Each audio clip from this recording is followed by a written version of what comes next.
بسم اللہ الرحمن الرحیم الحمد للہ وکفیٰ وسلام علی عبادہ الذین اصطفیٰ اما بعد۔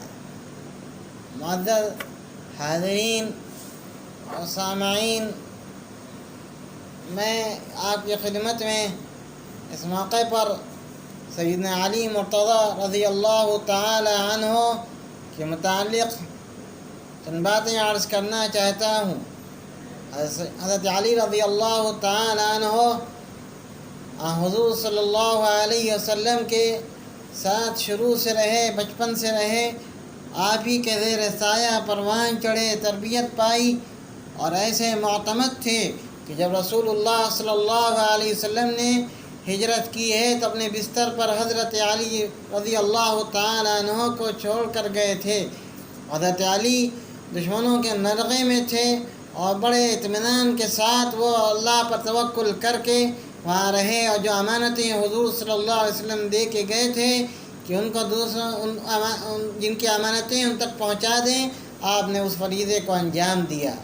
اور جب حضرت ابوبکر صدیق رضی اللہ تعالی عنہ نے حج کیا ہے 9 ہجری میں، حج فرض ہونے کے بعد، اور حضور صلی اللہ علیہ وسلم نے امیر الحج بنایا حضرت ابوبکر صدیق رضی اللہ عنہ کو، تو حضرت علی رضی اللہ عنہ کو بعض احکام کے ساتھ کیا تھا۔ اور حضرت علی رضی اللہ عنہ سے حضرت ابوبکر نے پوچھا تھا امیر کے حیثیت سے اور کہ معمور کی حیثیت سے، یہ امانت تھی حضرت علی رضی اللہ عنہ کی، دیانت تھی حضرت علی رضی اللہ عنہ کی، اور یہ تعلق مع اللہ تھا، اور حضور صلی اللہ علیہ وسلم سے تعلق تھا، وفاداری تھی، اطاعتشیاری تھی، کہ انہوں نے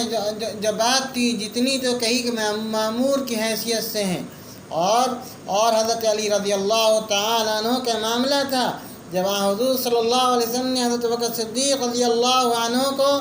امامت کے لیے آگے بڑھایا، تو حضرت علی رضی اللہ تعالی عنہ نے اس کو اسی طرح پسند کیا جیسے حضور صلی اللہ علیہ وسلم نے پسند کیا تھا۔ اور جب ان سے کہا گیا حضرت علی سے کہ آپ حضرت ابوبکر کی یعنی خلافت پہ راضی کیسے ہوئے، حضرت علی نے بڑی عجیب بات کہی کہ ہم جو ہیں جب ان کی نماز کی امامت پہ ہم لوگ راضی تھے، خوش تھے، کہ اللہ کی طرف سے یہی ہے، تو ہم کیسے ان کی اس امامت پر جو اس کے بعد کی ہے راضی نہ ہوتے، خوش نہ ہوتے۔ کہ یہ اشارہ تو حضور صلی اللہ علیہ وسلم کا خلیفہ بنانا تو امت پر چھوڑ دیا، کہ امت پر حضور صلی اللہ علیہ وسلم کو اتنا اعتماد تھا کہ امت صحیح خلیفہ کا انتخاب کرے گی، صحیح امیر کا انتخاب کرے گی، اور حضور صلی اللہ علیہ وسلم نے یہ بات امت پر چھوڑی۔ حضور نے جو امت کی تربیت کی تھی، اس پر حضور کا کیسا اعتماد تھا، کیسا تعلق تھا اپنی امت سے، یہ کتنی بہت اونچی بات ہے، اس کو سمجھنے کی ضرورت ہے۔ اور حضرت علی رضی اللہ تعالی عنہ کا معاملہ یہ تھا، جب کہا جاتا ہے کہ آپ وصی ہیں، وصیت کو حضور صلی اللہ علیہ وسلم نے آپ کے تعلق سے کی، تو صاف حضرت علی نے بات کہہ دی تھی کہ وصیت جب نبی کی ہوگی تو پھر وہ جان سے زیادہ عزیز ہوتی ہے، کہ اس کے لیے چاہے ہمیں مقاتلہ کرنا پڑتا تو ہم مقاتلہ کرتے، لیکن اس چیز کو حاصل کرتے، لیکن ایسی بات نہیں تھی کہ ہمیں خلافت کی یا ولایت بمانے خلافت کی وصیت کر کے گئے تھے، یہ میرا حق تھا۔ تو حضرت ابوبکر صدیق رضی اللہ تعالیٰ عنہ کو امت نے جب خلیفہ چن لیا تو سب نے، اہل بیت کرام نے بھی آپ کو خلیفہ مانا، آپ کو اپنا امیر مانا، اور آپ کے اقدامات پر نہ صرف راضی ہوئے بلکہ ساتھ دیا۔ حضرت علی رضی اللہ تعالیٰ عنہ نے ساتھ دیا۔ حضرت علی رضی اللہ تعالیٰ عنہ کون ہیں؟ ان 10 میں ہیں جن 10 کو حضور صلی اللہ علیہ وسلم نے ایک ساتھ جنت کی بشارت دی ہے، اور نام لے کر کے بشارت دی کہ جنت میں ہیں، اور ان میں حضرت علی کا نام بھی تھا۔ حضرت علی رضی اللہ تعالیٰ عنہ اور بقیہ 9 حضرات کے علاوہ بھی بعض حضرات ہیں کہ جن کو حضور نے ان کی زندگی میں جنت کی بشارت دے دی تھی، لیکن یہ 10 حضرات ہیں جن کو ایک ساتھ حضور صلی اللہ علیہ وسلم نے جنت کی بشارت دی ہے، اس لیے ان کا اپنا الگ مقام مرتبہ ہے۔ حضرت علی رضی اللہ تعالی عنہ نے جس طرح اپنے حضرت ابوبکر رضی اللہ عنہ، حضرت عمر رضی اللہ عنہ، حضرت عثمان رضی اللہ عنہ کا ساتھ دیا، اور اپنے اچھے مشوروں کے ساتھ دیا، اور اقدام کے ساتھ دیا، اور اپنے صاحبزادوں کی خدمات لیتے ہوئے ساتھ دیا، اپنے رفقا معاونین کی خدمات لیتے ہوئے ساتھ دیا، اس کی نظیر ملنی مشکل ہے۔ حضرت علی رضی اللہ تعالیٰ عنہ کا تمام صحابہ کے تعلق سے بالکل دل صاف تھا۔ کوئی یہ سمجھتا ہے کہ حضرت علی رضی اللہ تعالیٰ عنہ کا دل صاف نہیں تھا اور وہ چھپائے رہے حکمت و مصلحت میں باتوں کو، یہ کتمان حق ان پر الزام ہے، کتمان علم کا ان پر الزام ہے۔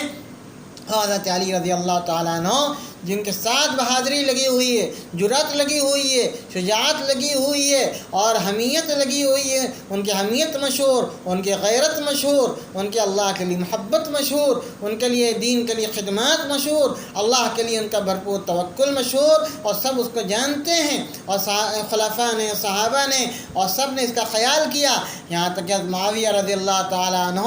بھی حضرت علی رضی اللہ تعالیٰ عنہ سے باوجود بعض چیزوں میں اختلاف رائے رکھنے کے وہ آپ سے مشورہ لیتے تھے اور آپ کی آراء کی قدر کرتے تھے، آپ کے علم، آپ کے تفقہ کی قدر کرتے تھے، اور آپ کی وفات پر ان کو اتنا صدمہ ہوا کہ روئے، اور آپ کے ایک خاص ساتھی سے انہوں نے کہا صفات بیان کرو جو بیان کر چکے۔ حضرت معاویہ رضی اللہ عنہ نے فرمایا بالکل صحیح کہتے ہیں، اور اتنا روئے کہ زمین تر ہو گئی۔ یہ تھا سچا تعلق صحابہ کرام کا، اور صحابہ کرام رحماء بینہم کی واقعی سچی تصویر تھے۔ اگر اس تصویر سے کوئی ان کو ہٹاتا ہے، اگر اس کا ان کو مصداق قرار نہیں دیتا عملی طور پر، تو یہ ان پر ظلم کرتا ہے، زیادتی کرتا ہے، اور جو اپنے تعلق کا بھلے وہ اظہار کرے اور ان کو بڑھائے، ان کی ولایت کو خلافت کے معنی میں قرار دے، حالانکہ وہ محبوبیت کے معنی میں من کنت مولا فعلی مولا، کہ محبوبیت کے معنی، محبوب ہونے کے معنی میں کہ جس کا ہم محبوب ہیں علی بھی اس کا محبوب ہونے چاہیے۔ تو یہ میرے بھائی اور دوستوں بزرگوں، یہ ایک بہت اہم بات تھی جو عرض کرنی تھی۔ حضرت علی رضی اللہ تعالیٰ عنہ کا جو نمونہ ہے وہ پچھلے تینوں خلفاء کی طرح حضرت علی کے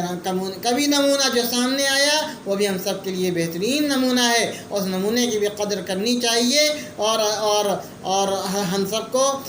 صحابہ کرام رضی اللہ عنہ سے، چاہے جو پہلے ایمان لائے، چاہے بعد میں لائے، چاہے آخر میں لائے، سب کا احترام اور سب کی عزت کرنی چاہیے۔ کہ کچھ ہو، اللہ تعالیٰ نے جنہیں جب بھی حضور کی رفاقت کے لیے، صحبت کے لیے چنا ہے، اللہ نے چنا، اور اللہ کے چنے ہوئے